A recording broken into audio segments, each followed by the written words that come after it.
सालों पहले एक प्लेनेट यानी सैयारे पर एक बहुत ताकतवर और खतरनाक बुरा क्रिएचर रहा करता था। अपनी ताकत से वो बहुत सारे प्लेनेट्स को तबाह करता जा रहा था। अब ये सूरत-ए-हाल देखते हुए बाकी प्लेनेट्स के रहने वाले जो खुद भी काफी ताकतवर थे, उन्होंने इस क्रिएचर के खिलाफ लड़ाई की। इसे कमजोर करके मार के उन्होंने इसे जमीन यानी हमारी दुनिया में कहीं पर कैद कर दिया। अब कहानी आती है प्रेजेंट टाइम यानी मौजूदा वक्त में। हमें जमीन यानी हमारी दुनिया दिखाई गई, जहाँ पर दो बहन भाई खेल रहे थे। इनमें बहन का नाम मिमी था। ये दोनों बॉल्स वाले गेम खेल रहे थे, जिसमें जो भी हारेगा उसे जमीन में दफन कर दिया जाएगा। इसलिए ये लोग गड्ढा भी खोदते हैं, और क्योंकि उन्होंने गड्ढा काफी गहरा खोदना था, इसलिए गड्ढा खोदते खोदते इन्हें रात हो गई। जहाँ तभी मिमी के भाई को एक ताबूत दिखाई देता है, जिसे देखकर दोनों काफी हैरान रह गए, क्योंकि उसके ऊपर एक लाल रंग का चमकदार कीमती पत्थर लगा हुआ था, जो कि असल में उसी बुरे क्रिएचर का ताबूत था। अब मिमी ताबूत के ऊपर से वो कीमती पत्थर निकाल लेती है, जिसके साथ ही ताबूत जोरों से हिलने लगा। आसपास की भी हर चीज कांप उठी और तेज आवाजें भी आने लगती है, जो सुनकर उनकी मॉम डैड बाहर आ गई। बच्चों ने उनसे ये बात छुपा के रखी और कहते हैं कि कुछ नहीं हुआ, सब ठीक है। उनके जाते ही क्रिएचर ताबूत में जिंदा हो गया और ताबूत को तोड़कर बाहर आने लगता है। सबसे पहले उसका डरावना सा हाथ बाहर आता है। बाहर आने के बाद क्रिएचर आसपास देखने लगा और इनके घर से निकल जाता है। वो सीधा आया एक फैक्ट्री में, जहाँ उसे 3 चोर मिलते हैं। अब क्योंकि क्रिएचर पहली बार इंसानों को देख रहा था, इसलिए उनसे कहता है कि तुम्हारी जिल्द कितनी पतली है, मेरे जैसी मजबूत बिल्कुल नहीं है, इसीलिए मुझे पसंद नहीं आई। ये कहने के बाद क्रिएचर उनमें से 2 चोरों पर हमला कर देता है। वो उन्हें हाथ के इशारे से अपनी ताकत से हवा में लटका देता है। उन दोनों के जिस्म उसकी ताकत की रोशनी दौड़ने लगी। फिर पास जाकर दोनों का गला पकड़ लेता है, पूरी तरह गला दबाकर उनकी जान ले लेता है। उन दोनों को मारने के बाद उसने तीसरी पर भी हमला करके उसे नीचे गिरा दिया। वो भी काफी जख्मी हो गया। चोर क्रिएचर से कहता है कि प्लीज मुझे छोड़ दो, अभी मैं मरना नहीं चाहता। ये सुनकर क्रिएचर रुक गया। कहता है तो फिर ठीक है, अब से तुम जिंदा रहोगे तब तक जब तक मैं तुम्हारी जान ना निकाल लूं, लेकिन तुम्हें बहुत तकलीफ में जीना पड़ेगा। जो कहने के बाद वो यहाँ से चला जाता है। अगली सुबह उनकी मॉम डैड को भी उस गड्ढे के बारे में पता चल चुका था, लेकिन वो मिट्टी डालकर गड्ढे को बंद तो कर देते हैं। पर यह मिमी और उसका भाई काफी परेशान थे, क्योंकि वो देखते हैं कि ताबूत गार्डन से गायब हो चुका है। अब रात के वक्त ये दोनों दोबारा से गार्डन में आए, जहाँ इन्हें क्रिएचर के पैरों के निशान दिखते हैं, जिनका पीछे करते करते ये उसी फैक्ट्री में आ जाते हैं, जहाँ इन्हें वही तीसरा चोर दिखता है, जिसे क्रिएचर ने मारा नहीं था। वो वहाँ जमा हुआ था, लेकिन उसके जिस्म में जान थी। इस वजह से वो बहुत तकलीफ में था। उसकी ऐसी हालत देखकर दोनों बच्चे काफी डर जाते हैं। तब उनके डर को महसूस करते हुए सूंघते हुए क्रिएचर यहाँ आ जाता है। अब इन छोटे बच्चों को देखकर क्रिएचर को लगता है कि शायद ये इंसानों की छोटी नस्ल है, और अब वो इन दोनों को मारने के लिए इनकी तरफ बढ़ने लगा। लेकिन तभी वो मिमी के हाथ में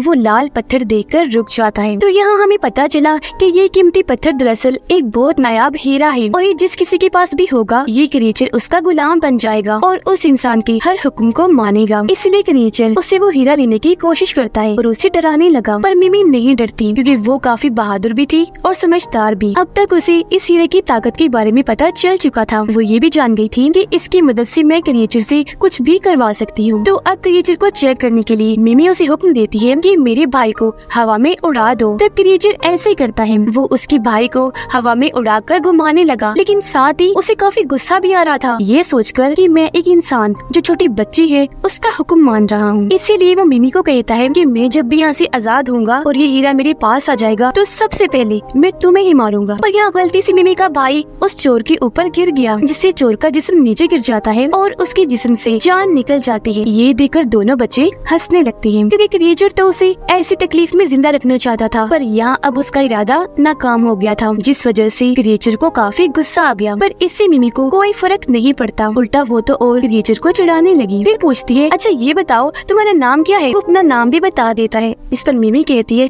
नहीं नहीं, ये नाम मुझे पसंद नहीं आया, क्योंकि थोड़ा लंबा है। आज से तुम्हारा नाम है साइको गवर्नमेंट, और थोड़ा ये भी लंबा ही लग रहा है, इसलिए नाम को छोटा करके मैं तुम्हें पीजी बुलाऊंगी।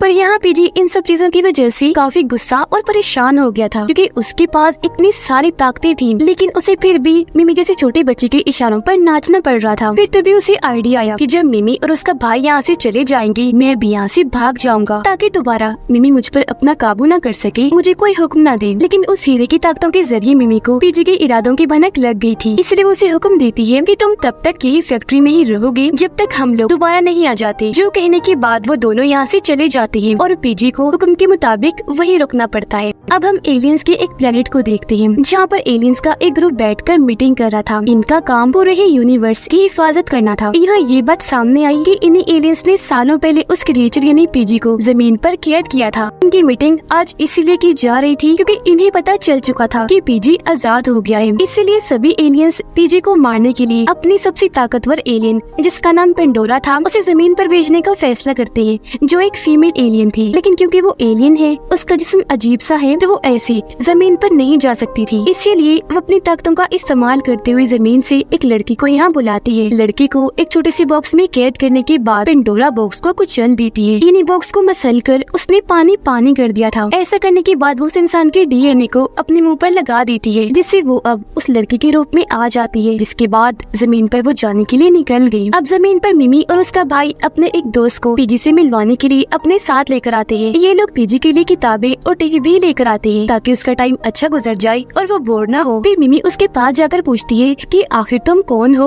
और तुम्हारी सच्चाई क्या है। अब हीरे की वजह से ये भी उसके लिए हुक्म ही था, इसीलिए उसे बताना पड़ता है। वो कहता है कि उन एलियंस ने जिन्होंने मुझे यहाँ कैद किया था एक प्लेनेट पर मुझे गुलाम बना के रखा हुआ था। फिर एक दिन मुझे अपने प्लेनेट से यही लाल कीमती हीरा मिला जो हमारे प्लेनेट के सबसे बुरे ताकतवर एलियन ने बनाया था। ये हीरा हासिल करते ही मेरे अंदर बहुत सारी ताकतें आ गयी, जिनका इस्तेमाल करके बाद में मैंने अपनी एक ताकतवर खतरनाक आर्मी बनाई, जिसके बाद से मैंने बहुत सारे प्लेनेट्स पर हमला करके वहाँ के रहने वालों को मारा और उनके प्लेनेट्स को तबाह कर दिया। कुछ प्लेनेट्स पर मैंने अपना कब्जा भी कर लिया था। लेकिन फिर एक दिन एक प्लेनेट के ताकतवर एलियंस ने मुझसे लड़ाई करके मुझे यहाँ जमीन पर कैद कर दिया और यहाँ उसकी बात पूरी हुई। अब यहाँ तीनों को ही पीजी की ये कहानी पसंद नहीं आती, इसलिए वो यहाँ से चले जाते हैं। पर जाने से पहले मिमी ने पीजी को किताबें पढ़ने और टीवी देखने का हुक्म दिया था। टीवी को देखकर उसे एक आइडिया आया। वो उसके जरिए अपने प्लेनेट पर अपनी आर्मी से राब्ता करता है और उन्हें जमीन पर आने का कहता है। घर आकर मिमी का भाई अपने दोस्त के साथ गेम्स खेलने लगा, जिस वजह से मिमी अकेली पड़ गई और क्योंकि वो बोर हो रही थी इसलिए हीरे की मदद से वो पीजी को अपने पास बुलाती है। पीजी जैसे ही आया, मिमी का भाई और उसका दोस्त भी बाहर आ जाते हैं। यहाँ मिमी को अपने दोस्त पर बहुत गुस्सा था क्योंकि वो उसके साथ खेलना नहीं चाहता था, इसलिए वो पीजी को हुक्म देकर अपने दोस्त को बड़ा सा दिमाग बनवा देती है। पीजी ने ऐसे ही किया, जिससे वो इंसान से बदलकर दिमाग की शक्ल में आ गया। पर इसी दौरान उनके मोम डैड बाहर आ गए और वो पीजी को देखकर काफी डर जाते हैं, तो वो उसे मारने की कोशिश करने लगे। तब मिमी उन्हें रोककर कहती है कि ये किसी को कोई नुकसान नहीं पहुंचाएगा क्योंकि इसे तो खुद मैं कंट्रोल कर रही हूँ। जो सुनकर उसके मोम डैड का डर भी खत्म हुआ। जिसके बाद ये पूरी फैमिली पीजी का अपने घर में काफी अच्छा वेलकम करती है, जैसे कि उसके लिए सजावट की जाती है,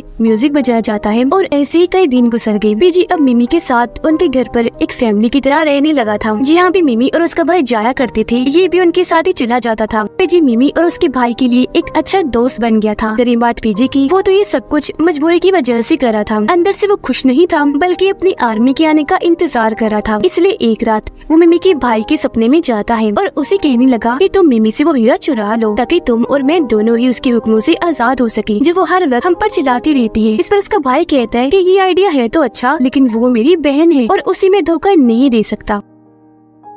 अगले दिन मिमी पीजी को बॉयज वाले गेम खेलना सिखा रही थी, जहाँ तभी पुलिस की गाड़ी आ जाती है। उसमें से 2 पुलिस ऑफिसर्स निकले जो पीजी को गोलियां मारने लगते हैं, पर उसकी जिल्द इतनी मजबूत और ताकतवर थी कि उसे कुछ भी नहीं होता। उल्टा एक ऑफिसर के हाथ को पकड़कर, जिस हाथ में उसने गन पकड़ी हुई थी, पीजी अपनी ताकतों से उसे एक क्रीचर बना देता है। लेकिन वो दूसरे ऑफिसर को कुछ नहीं करता, बल्कि उसे ऐसे ही छोड़ देता है ताकि वो बाकियों को जाकर पीजी के बारे में बताए और लोग उससे डरने लगे। लेकिन जब वो पुलिस ऑफिसर जाकर उसके बारे में सबको बताता है तो कोई उसकी बातों का यकीन नहीं करता। उधर वो लोग घर जाने के लिए निकल जाते हैं। वो जंगल में थे, यह तभी उनके सामने पीजी की आर्मी आ जाती है क्योंकि वो अपने प्लेनेट से जमीन पर आ चुके थे। उन्हें देखकर पीजी काफी खुश हो गया और क्योंकि उनका लीडर था इसलिए अपने लोगों को हुक्म देता है कि मिमी से वो हीरा ले लो, जिसके बाद इन दोनों को भी मार देना। पर वो ऐसा नहीं करते। तब यहाँ पता चला कि उसकी आर्मी असल में पीजी को ही मारने आई थी, क्योंकि जब पीजी को यहाँ कैद किया गया था तो उसकी आर्मी आजाद जिंदगी गुजार रही थी। वो लोग बहुत खुश थे, लेकिन अब क्योंकि पीजी आजाद हो गया है तो वो और लोगों को दोबारा अपना गुलाम बना लेगा। यही वजह है कि वो पीजी को मारना चाहते थे, इसीलिए वो अपनी आर्मी से लड़ने के लिए आगे बढ़ा। लेकिन मिमी उसे हुक्म देकर ऐसा करने से मना कर देती है, क्योंकि वो पीजी को इस बात की सजा देना चाह रही थी कि इसने मुझे और मेरे भाई को मारने के लिए अपनी आर्मी को बुलाया। ये देखकर पीजी मिमी को कहता है कि तुम मुझ पर इस तरह का हुक्म नहीं लगा सकती, अपना ये हुक्म वापस लो, क्योंकि मैंने अपनी आर्मी से जंग करनी है। मिमी कहती है मैं अपना ये हुक्म वापस ले लूंगी, लेकिन अगर तुम मुझसे माफी मांगते हो तो। लेकिन लेकिन पीजी उससे माफी नहीं मांगता। उसकी आर्मी पीजी को मार रही थी, जिससे वो काफी जख्मी हो गया था। अब थोड़ी देर बाद उसकी हालत खराब होना शुरू हो गई। इस वजह से मजबूरन उसे मिमी से माफी मांगनी पड़ती है और ऐसा होते ही मिमी अपना हुक्म वापस ले लेती है। यानी अब वो अपनी आर्मी से मुकाबला कर सकता था। वो अपनी आर्मी से बुरी तरह लड़ने लगा, एक एक करके उन्हें मार देता है। एक के पेट में अपना हाथ घुसाकर आर पार कर देता है, तो एक को वो रॉड से मारता है। एक रीचर का सर ही फोड़कर उसे मार गिराता है और आखिर में उस पुलिस ऑफिसर को भी मार देता है, जिससे उसने एक रीचर में बदल दिया था। उन सबको तो पीजी ने मार गिराया, पर ऐसे उसकी खुद की हालत भी बहुत खराब हो गई और अब अगर उसे हीरा ना मिला तो वो मर भी सकता था। लेकिन मिमी उसे नहीं देती, क्योंकि वो जानती थी कि हीरा मिलते ही ये हम सबको भी मार डालेगा।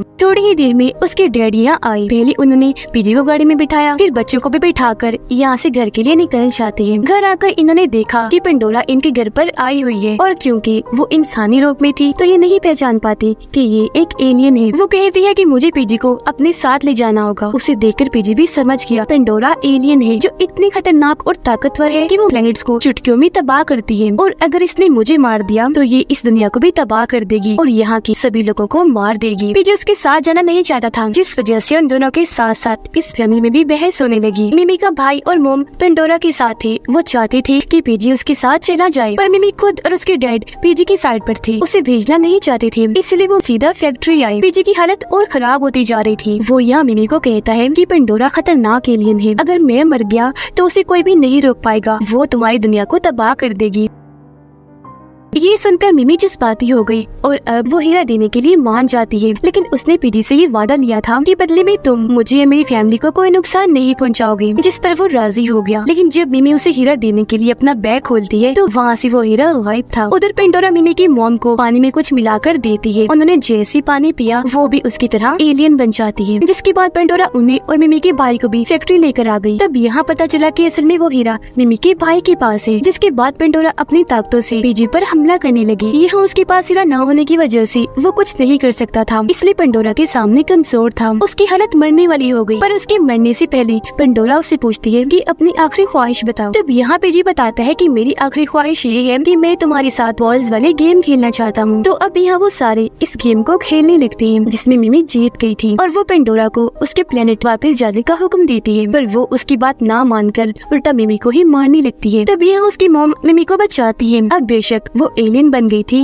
लेकिन थी तो उसकी मुंह मीना, जिससे अभी यहाँ मिमी के भाई और मॉम को इस बात का एहसास हुआ कि पेंडोरा कितनी बुरी है। लेकिन इस दौरान पीजी को अपना चमकदार हीरा वापस मिल चुका था, जिसे हासिल करते ही उसकी ताकतें उसे मिल गई। वो आजाद हो गया और अब वो पेंडोरा से लड़ सकता था। वो एक हड्डी निकालता है, उसका हथियार बनाकर पेंडोरा से लड़ने लगा और उसकी एक आँख फोड़ देता है। वो कमजोर हो गई, जिसके बाद वो उसे इतना मारता है कि इस लड़ाई को जीत जाता है और आखिर में वो पेंडोरा को ही निगल गया। फिर ये सब लोग बाहर आ गए। यह पीजी मिमी को वो हीरा वापस देते हुए कहता है कि ये तुम रख लो, अब मुझे इस हीरे की कोई जरूरत नहीं है, क्योंकि इतने दिन तुम्हारे साथ रहने की वजह से मुझे इस बात का एहसास हुआ कि असल ताकत प्यार और अपनायत में है, जो मुझे तुमने और तुम्हारी फैमिली ने दी। जिसके बाद वो इस फैमिली का शुक्रिया अदा करता है और वहाँ एक काफी बड़ा रास्ता खोलता है और वहाँ से वो आसमान की गहराइयों में चला जाता है। अगले दिन खबरों से पता चला कि पीजी अमेरिका को छोड़कर अब किसी और मुल्क को तबाह कर रहा है, क्योंकि उसने मिमी से ये वादा किया था कि मैं तुम्हें और तुम्हारी फैमिली को कोई नुकसान नहीं पहुँचाऊंगा। इसीलिए उसने मिमी के मुल्क को भी तबाह नहीं किया। अब मिमी का वो दोस्त अभी तक दिमागी बना हुआ था, जो अपनी मॉम डैड के साथ बैठकर खाना खा रहा था, लेकिन उसे ये जिंदगी अच्छी लग रही थी। ये जिस्म पाकर वो बहुत खुश था और ये फिल्म इधर ही खत्म हो जाती है।